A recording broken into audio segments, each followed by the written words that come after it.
Good evening, everybody. I'm Pierre Roberge, the Daily Trader. It is May 31st, and we are going to take a look at Palantir stock from a technical analysis perspective.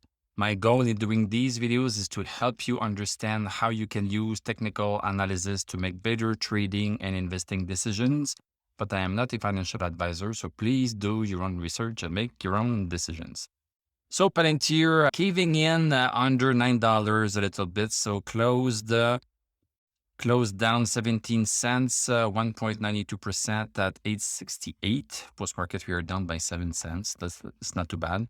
So we are in this upward channel. So we are still in this upward channel. And now within this channel, we were stuck at 843 for a while and we broke outside of it.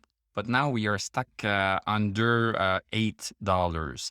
Let's go see the 1 hour chart right away. Okay, the first candle of the day, we went above $9. So we tried going above $9, but then we came back in and went sideways a little bit, I would say, and then we started coming down.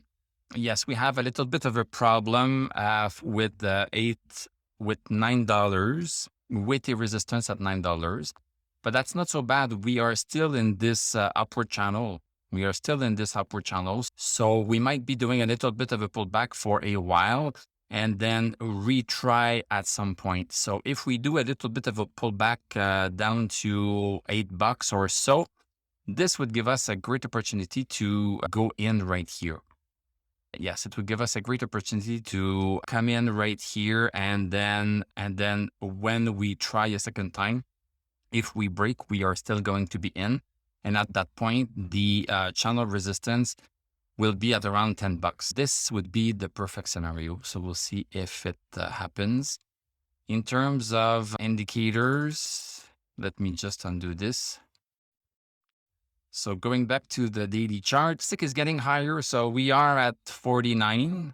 We lost a little bit of stochastic between Friday and today, but still at 49. So still not too bad. So maybe after this pullback that I just talked about, then stochastic is going to gain a bit of strength over 60 when we are going to try again over 9. And then that would be a perfect buy opportunity.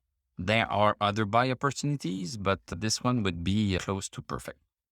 Thank you very much for watching. Thank you for liking, commenting, subscribing. If you like what I do, you can become a YouTube member. You can click on my TradingView affiliate link. I'm going to wish you a great evening. We are going to talk tomorrow and I'm going to tell you à la prochaine.